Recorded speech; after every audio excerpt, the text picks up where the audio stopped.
귀한 찬양 감사드립니다. 어제가 우리 나라 6.25 한국전쟁 72주년이 되는 날이었습니다. 우리 교회 리더십들이 양평 하이패밀리에 가서 수양회를 가지면서도 상당히 뜻깊은 이런 시간을 가졌습니다. 교사와 셀 리더들이 이제 중심이 되어서 한 100여 명 이렇게 하이패밀리로 가서 또 거기에 그 대표이신 송기론 목사님의 강의를 들었습니다. 우리 교회 리더십들에게는 감동 정도가 아니라 그 이상의 통찰력과 또 많은 생각을 하게 했고 또 상상력을 한없이 자극해 준 시간이었습니다. 그 말씀을 이제 쭉 듣다 보니까 그 센터에 있는 한 가지 한 가지가 무의미한 게 하나도 없더라고요. 그것은 의미 부여를 하니까 다 그게 의미가 있게 된 거예요. 그냥 풀 한 폭이 거기 서 있는 나무 한 그루가 다 의미가 있다 이 말이에요. 참 그렇게 우리가 믿음의 사람들이 사는 게 참 중요하다 이런 생각을 갖습니다.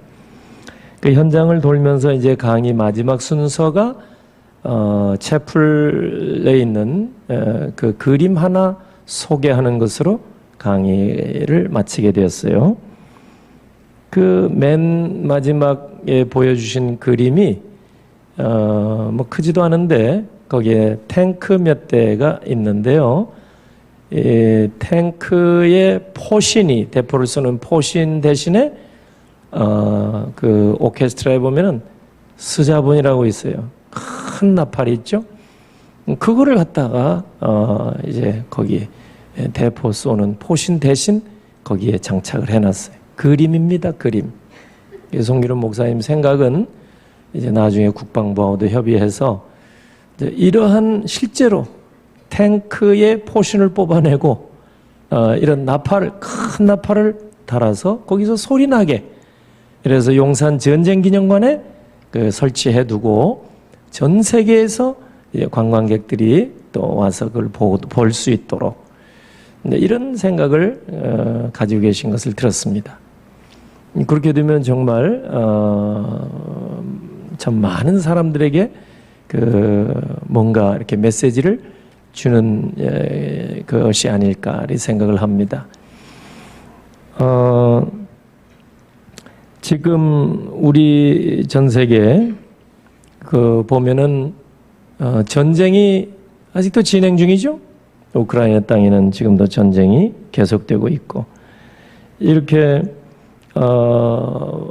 만약에 그 탱크를 포신을 뽑아내고 나팔을 거기에 붙여서 거기에서 음악이 나오게 한다면 지금도 전쟁이 끊이지 않고 있는 인구 80억이 사는 지구촌에 이 얼마나 큰 울림이 되겠는가 이런 생각을 가졌어요. 그리고 이제 집회 마치고 우리가 오는 길인데 오려고 하는데 송 목사님이 서프라이즈 제안을 하셨어요. 어제 이제 오후 5시에 예정된 그 깐티쿰 합창단의 공연이 거기에 이제 대강당에서 있게 되는데 그때 이제 리허설을 하고 있었어요. 합창단이 깐티쿰 합창단이 상당히 수준이 높더라고요. 그래서 리허설 하는 김에 우리 비전교회 리더십들이 이렇게 많이 오셨는데 사전 음악회 형식으로 프리 콘서트 이렇게 해드리면 좋겠다고. 그래서 뭐 우리야 뭐 너무 좋다고 해서 몇 곡을 우리가 앉아서 들었습니다. 그런데 얼마나 이 좀 거기에 이제 파이프 오르간도 있고 피아노도 있고 그 강당이 완전히 음악 홀로서도 얼마나 좋은지 몰라요. 그래서 우리는 참 훌륭한 합창단의 훌륭한 찬양을 들었습니다. 우리 귀에 익숙한 곡들이니까 더더욱이 은혜와 감동이 넘쳤습니다. 집에 와서 전화를 받았어요. 그 엑츠 아시아연합신학교하고 합신 교수 부부인 김추성 교수님, 저희 교회 이제 광림 수도원에서 전교인 산상기도회 때 강사로 한번 오셨던 분인데 전화를 해 주셨어요. 바로 그 음악회 그분 가족이 참석을 했었노라고. 저희가 왔다 갔다는 소식을 듣고 너무 반가운 김에 제게 전화를 하신 겁니다. 모든 것이 다 하나님의 은혜였다는 생각을 가졌습니다. 전쟁의 폐허를 딛고 일어나서 우리나라가 세계 10대 강국이 된 것은 그야말로 전적인 하나님의 은혜인 줄로 믿습니다. 지금 우크라이나 땅을 볼 때 우리는 상상할 수 없는 은혜를 받은 거라고 생각합니다. 우크라이나 전쟁이 언제 끝날지는 모르겠지만 끝난다고 해도 여러분 그 복구가 쉽게 되겠습니까? 근데 하나님께서 우리나라 정말 이 처참한 이 전쟁 폐허를 딛고 불과 반세기 지나기 전에 큰 은총을 받아서 지금은 세계 10대 강국에 들어가게 된 거죠. 너무 큰 은혜예요. 이제는 우리가 이제 받은 은혜를 이웃나라 아니 세계 열방으로 흘러 들어가게 해야 될 줄로 믿습니다. 여러분 창세기 49장을 보면은 하나님께서 애굽 땅에 종으로 팔려간 야곱의 아들 요셉 이야기가 나옵니다. 이 요셉이 나중에 애굽의 총리가 되어서 얼마나 귀한 일을 했습니까? 그는 아버지 야곱이 12아들을 하나하나 축복기도 한 창세기 49장대로 이루어진 줄로 믿습니다. 창세기 49장 22절에 보니까 요셉은 무성한 가지 곧 셈 곁에 무성한 가지라. 그 가지가 담을 넘었도다. 가지가 담을 넘어서 이웃으로 남의 집에 침투한 게 아니라 그 은혜가 이웃에게까지 넘쳐 흘러들어갔다. 그 얘기입니다. 여러분 이런 은혜가 하나님께서 우리 한국교회와 이 나라에 이런 크신 은혜를 주신 것은 이 은혜가 우리를 통해서 한국교회를 통해서 옆에 이웃나라로 세계 열방으로 흘러 들어가도록 해야 한다는 것이 하나님의 뜻인 줄로 믿습니다. 이걸 망각하면 안 됩니다. 오늘 여기 히브리서 우리가 계속 보고 있습니다마는 예수 그리스도는 멜기세덱의 반차 계보를 따라 이 땅에 오신 제사장으로 소개하고 있습니다. 여러분 아시다시피 예수 그리스도는 세 가지 직분을 가지고 이 땅에 오셨어요. 왕으로 오셨습니다. 선지자로 오셨어요. 제사장으로. 예수님은 만왕의 왕, 하나님의 말씀을 직접 받아서 백성들에게 선포하신 선지자 중에 선지자, 그리고 제사장의 어떤 중요한 일은 희생제사, 짐승을 제물로 잡아 희생제사를 예배로 하나님 앞에 드리는 일을 맡은 사람, 직분이 제사장. 뿐만 아니라 백성들을 위해서 중보기도, 기도하는 일, 이 제사장의 가장 중요한 사역입니다. 그런데 히브리서 5장, 6장, 7장 보면은 예수 그리스도는 이 제사장의 직분을 수행하시고 우리를 위하여 지금도 하늘 보좌 우편에 앉으셔서 지금도 우리를 위하여 제사장적인 사역을 감당하고 계신다. 이런 말씀을 하고 있습니다. 오늘 본문 2절 보면은 1절, 2절, 3절 보면은 이 멜기세덱의 반차 그 계보를 따라 예수 그리스도께서 오셨는데 멜기세덱은 도대체 어떤 사람인가 설명합니다. 왜냐하면 5장 6장에서 이미 멜기세덱을 소개했어도 자세하게 안 다뤘어요.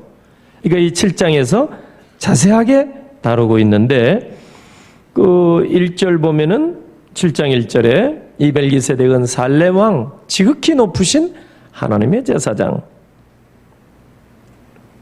그리고 2절에서는 하반절에 의의 왕이고 살렘 왕이니 곧 평강의 왕. 3절에서는 아버지도 어머니도 족보도 없고 시작도 끝도 없는, 그래서 항상 제사장이신 분, 이렇게 이제 멜기세덱을 소개합니다. 그래도 우리는 잘 몰라요. 그러니까 신비에 쌓여지는 인물이 멜기세덱이에요. 그러니까 여기 하나님의 아들과 일반이라 이래 나오죠. 결국 이 멜기세덱이 누굴까요? 이런 사람은 세상에 없어요. 우리와 성정을 가진 같은 이런 사람은 있을 수가 없어요. 이 멜기세덱과 같이. 그러니까 결국 이 멜기세덱은 장차 오실, 그때 기준으로 봐서 장차 오실 예수 그리스도를 예표하는 거예요. 왕으로, 선지자로, 제사장으로 오신 예수 그리스도를 예표하는 그분이 바로 멜기세덱. 근데 2절에 보면은 의의 왕이고 평강의 왕. 그러니까 의의 왕이고 평강의 왕이신 예수 그리스도. 여러분 이사야 9장 6절 보면은 장차 오실 예수 그리스도는 그 이름이 뭐라고요? 평강의 왕이라 할 것입니다. 맨 마지막에 평강의 왕. 이사야 11장 1절부터 5절을 읽어보면은요, 장차 오실 메시아 예수 그리스도는 공의로 세상을 다스릴 분으로 예언되고 있습니다. 공의, 의라는 얘기입니다. 의가 뭡니까? 하나님과 우리 사이가 올바른 관계가 될 때 그걸 의라고 얘기합니다. 이 일을 예수님이 십자가로 완성하신 거예요. 우리는 불의한 자들이었어요. 하나님 앞에 불의한 자가 받을 수 있는 게 뭐겠어요? 멸망입니다. 지옥. 그런데 예수 그리스도의 십자가 대속의 은혜로 우리가 하나님 앞에 의롭다 칭함을 받고 칭의, 하나님의 자녀되는 권세, 우리가 믿을 때, 예수를 믿을 때 하나님의 자녀되는 권세를 받고 지금 하나님의 자녀이기 때문에 하나님 앞에 나와서 예배하게 된 줄로 믿습니다. 그 예수 그리스도, 멜기세덱이 암시하고 예표한 예수 그리스도, 그분은 의의 왕이고 평강의 왕. 성경에 뭐 구구절절이 이런 언급이 많아요. 의의 왕 그리고 평강의 왕이신 예수 그리스도의 의와 평강이 우리를 통해서, 한국교회를 통해서 이제는 이웃으로, 이웃 나라로 흘러 들어가야 될 줄로 믿습니다. 온 세상 열방으로 흘러가야 돼요. 특별히 이제 남북으로 분단된 지 우리가 70년이 훨씬 넘었는데 그동안에 우리 한국교회를 통해서 동쪽으로는 일본 같은 나라로 영적인 은혜가 이렇게 들어가게 하셨어요. 한국교회를 들어 쓰십니다 지금.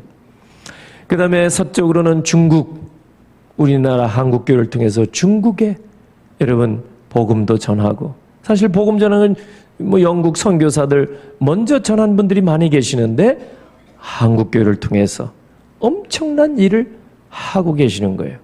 그리고 저 서쪽으로 남쪽으로는 동남아시아 여러 나라에 한국교회 부어주셨던 은혜를 소개하고, 저는 5월 말에 제가 인도에 가서도 한국교회 부어주셨던 그 은혜가 인도 땅에도 흘러넘치기를 축복하고 왔습니다. 사실 인도 땅이 영국을 통해서 우리보다 훨씬 먼저 복음을 받았지만은 아직도 1%, 2%가 안 돼요. 복음화율이. 가면 갈수록 더 험악해지고 있습니다. 그 땅에 한국교회에 부어주셨던 은혜가 거기까지 동으로 서로 남으로 남은 곳이 한 곳입니다. 북녘 땅에. 그곳은 아직도 이 복음이, 하나님이 한국 땅에 우리 한국교회에 부어주셨던 은혜를 우리 북녘 땅으로 흘러 들어가게, 그 물꼬를 아직도 제대로 열지를 못했어요. 그래도 수십 년 전에 고 김창인 목사님 같은 우리 한국교회 지도자들을 통해서 북한 선교회를 만들게 하셔서 기도하게 하신 거예요. 여러분, 박정희 대통령 때부터 도무지 상상할 수 없었던 일들, 북한과 어떻게 뭐 교류하고 이야기를 나누고 그런 상상을 못했었습니다. 북한 선교회 그렇게 철의 장막, 북한에 뭐 들어갈 수도 없고 통화도 안 되고 대화도 안 되고 기도한 거예요. 하나님께서 많이 하실 수 있기 때문에. 그 이후로 하나님께서 저들과 만남도 주시고 교통도 하게 하시고 사업도 같이 하게 하시고 왕래도 빈번하게, 대통령이 왔다 갔다 할 정도가 됐으니까 몇 번씩. 그거는 우연이 아닙니다. 기도의 열매들인 줄로 믿습니다. 이제 그것으로 만족해서는 안 돼요. 아직도 갈 길이 멀잖아요. 은혜의 물줄기가 북녘 땅에도 들어가야 되는 것입니다.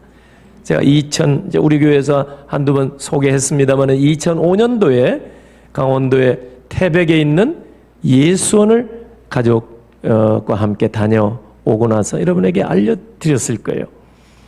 그 예수원에 2005년도 8월 달에 갔는데 그 예수원은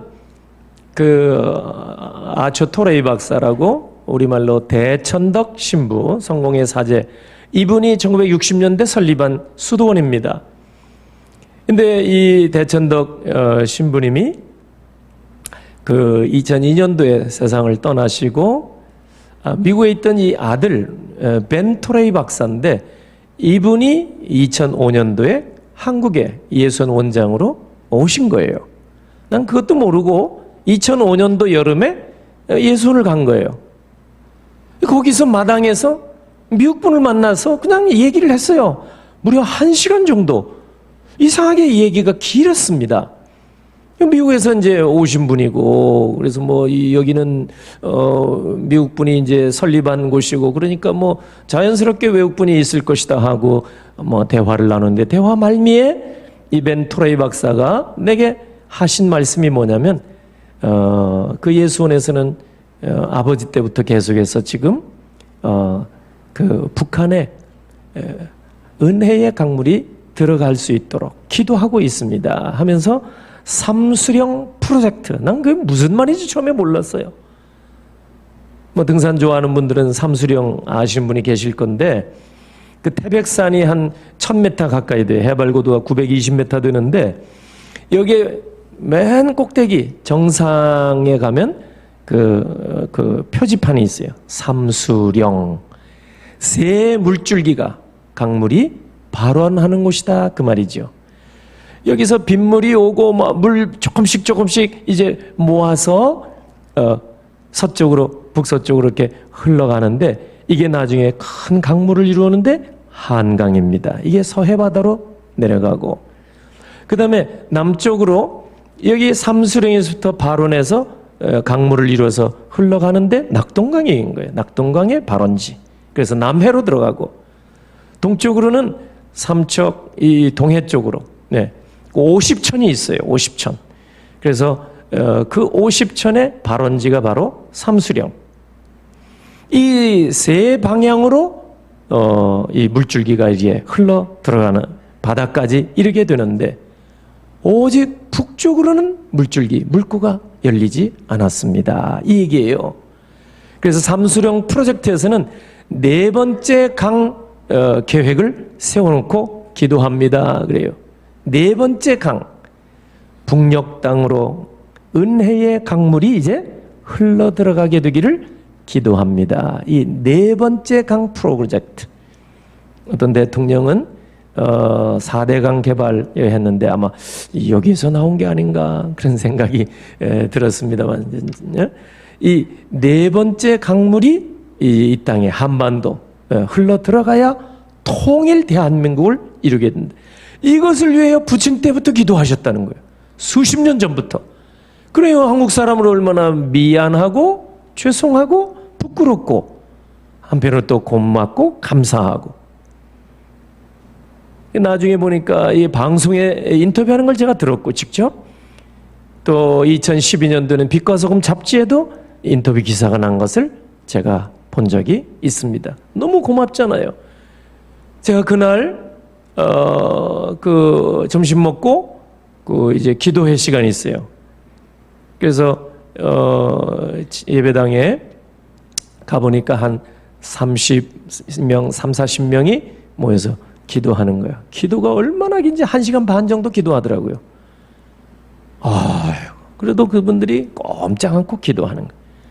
그 중에서 제일 많이 나온 기도의 제목이 북녘 땅에 은혜 물고가 트여지기를 원합니다. 이런 기도를 참 많이 하시더라고요. 제가 그런 기도 하나님 돈 좀 많이 부어주세요. 하나님 뭘 좀 주세요. 이런 기도만 많이 하다가 그분들은 직접 자신들과 어찌 보면 상관이 없는 기도 제목인데 진지하게 오랜 동안 그걸 기도하는 걸 보고 제가 많은 감동도 받고 이렇게 온 적이 있습니다.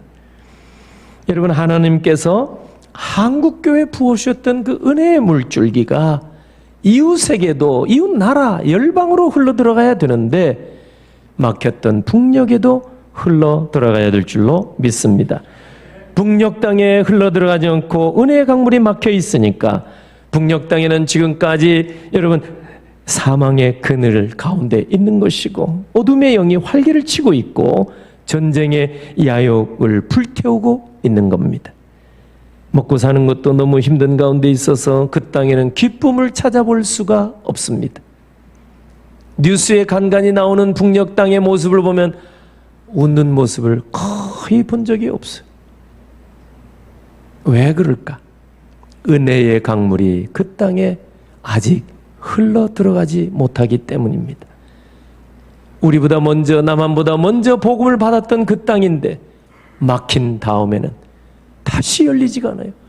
한번 막으면 열 짝 없고 열면 닫을 짝 없다는 하나님의 말씀대로 이제 다시 열어야 할 때가, 열려져야 할 때가 온 줄로 믿습니다.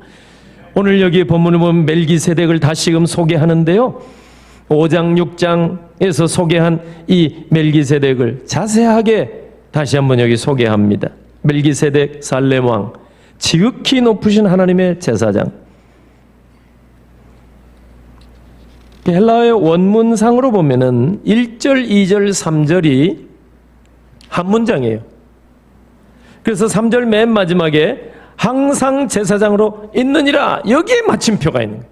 한 문장이에요. 1절, 2절, 3절. 그러니까 히브리서를 기록한 이분은 정말 이제 막 은혜가 벅차가지고, 감격에 막 벅차가지고 마침표를 찍을 줄 모를 정도로 1절, 2절, 3절, 그리고 결론처럼 3절의 마지막 부분에 가서 멜기세덱, 이분은 항상 제사장으로 있느니라. 항상 제사장.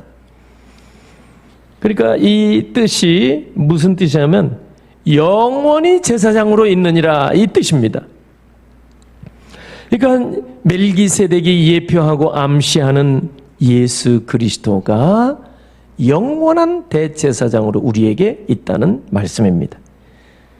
여러분, 멜기세덱이 아브라함과 만남을 통해서 한 일이 두 가지가 나오는데, 여기 1절 보면은 아브라함을 만나 복을 빈자라, 복을 빌어줬다 그랬는데 사실은 복을 준 거예요.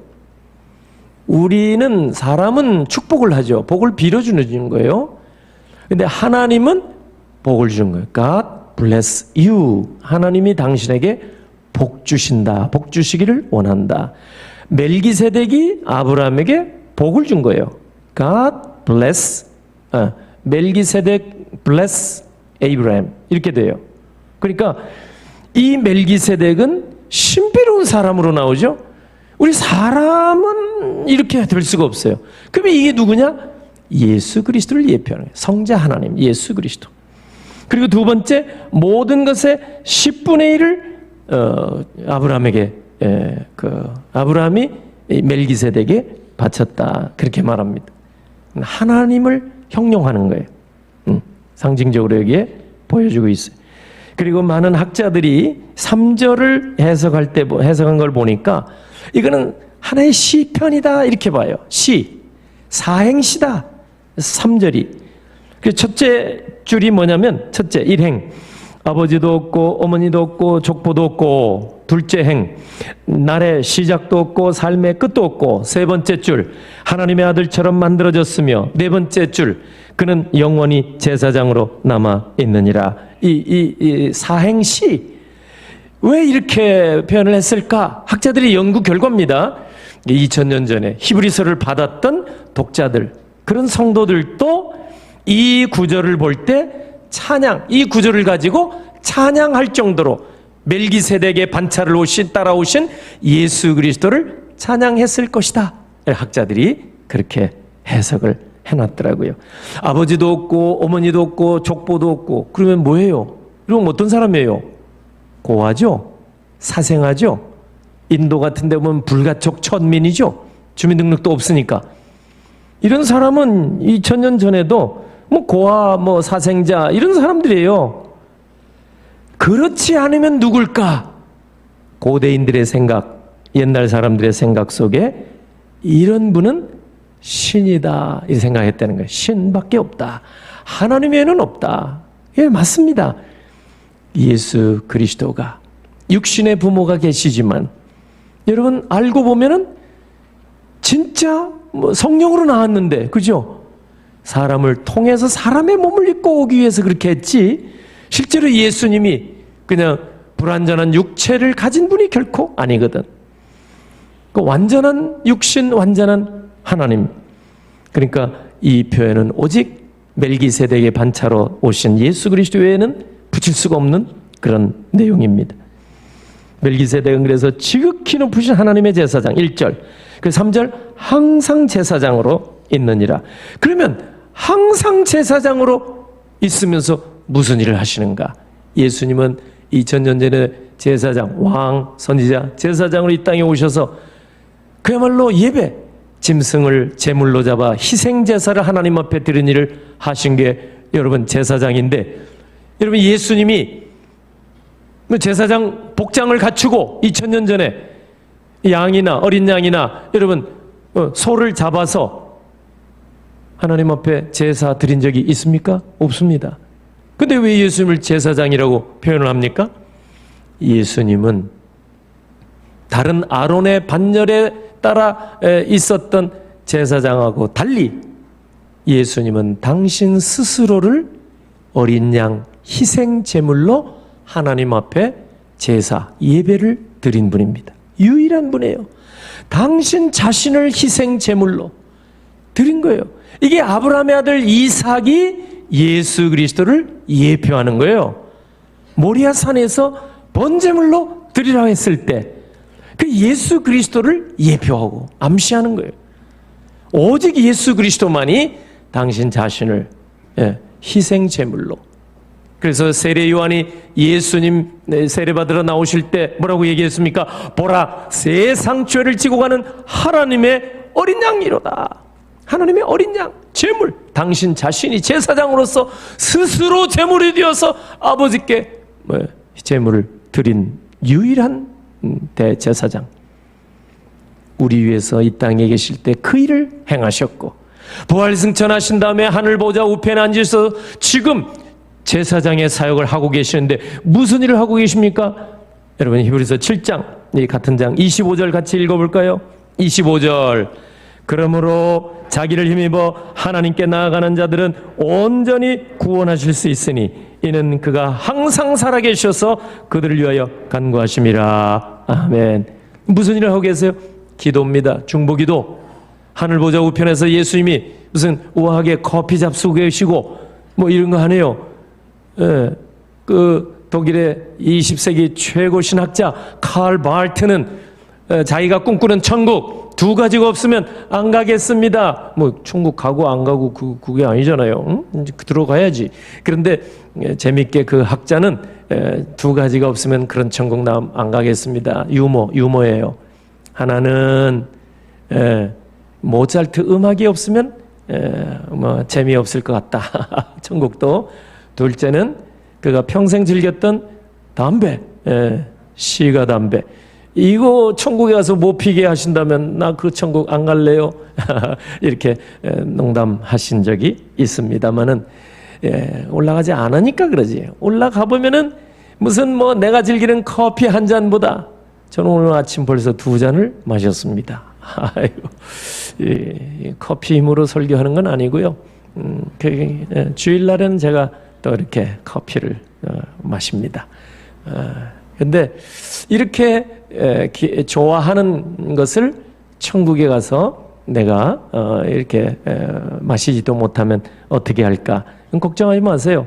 우리가 지금 이 땅에서 가장 기뻐하고 즐기고 있는 이거보다 상상할 수 없는 기쁨이 천국에 반드시 있을 줄로 믿으시기를 바랍니다. 네. 여러분 될 게 아니에요. 난 이 땅에서 당구가 제일 좋아. 나는 이 땅에서 운동하는 게 좋아. 뭐 음악 듣는 게 좋아.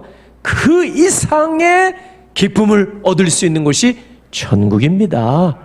그러니까 여러분 걱정할 거 하나도 없습니다. 오늘 다시 돌아와서 여러분, 예수 그리스도께서는 대제사장으로 이 땅에 계시면서 아예 당신 자신을 어린 양 제물로 하나님 앞에 바쳤을 뿐만 아니라 대제사장으로 지금 부활승천하셔서 하나님 보좌 우편에 앉아 계시면서 우리를 위하여 대제사장적인 기도를 하고 계시는 거예요. 제사장은 백성들의 죄를 사해달라고 기도하는 분이에요. 예수님이 지금도 하늘 보좌 우편에서 대제사장으로 우리를 위하여 중보, 항상 살아 계셔서 우리를 위하여 간구하시느니라. 여러분, 이 예수 그리스도를 오늘 히브리서 기자가 소개합니다. 어떻게 하겠는가? 하나님 아버지께서 예수 그리스도를 제사장으로 우리를 위하여 기도하게 하시고 지금도 당신 스스로 어린 양 제물이 되어서 하나님 앞에 대속의 제물로 바치게 된 그 예수 그리스도를 이제 여러분들이 어떻게 하겠는가? 1871년 우리 같이 여러분 시카고의 대화재가 10월 9일 날 일어났어요. 제가 금요일 날 밤에 주일날이라고 얘기를 했던 것 같은데 그게 아니라 월요일 날이 월요일 날. 1871년 10월 8일이 주일이에요. 주일날. 무디가 그 교회에서 성도들 만장한 성도들 앞에 설교했어요. 시리즈 설교 중에 마태복음 27장 22절 얘기했어요. 빌라도가 유대인들에게 바라바냐 예수냐 누구를 놓아줄까? 빌라도가 이르되 그러면 그리스도라는 예수를 내가 어떻게 하랴? 이 본문을 가지고 설교했어요. 무디 목사님이. 여러분, 주일 오후 예배에 참석한 그 시카고 그 교회의 성도들에게 부흥산 무디가 설교한 거예요. 여러분, 이 구절을 잘 생각하고 한 주 동안 묵상하시고 다음 주일 날 오셔서 믿음의 결단, 이 예수를 어떻게 하겠습니까? 믿든지 말든지 그 얘기예요. 한 주간 생각하고 오십시오.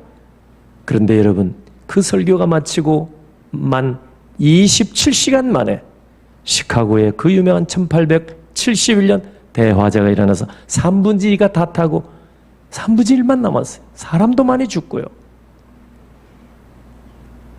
무디는 그날 10월 8일 날 설교 이후에 다시는 성도들 한 자리에 모아서 여러분 설교하지 못했어요. 그게 마지막이에요. 대화재가 일어났어요. 예배당도 다 불타고. 무슨 일을 여러분 27시간 후에 오늘 밤에 무슨 일이 날지 모르는 거예요. 일부 예배 때도 보니까 초청주일에 오신 분이 지난주에 오셨고 오늘 또 오셨더라고요. 마침 제가 이 말씀을 전했어요.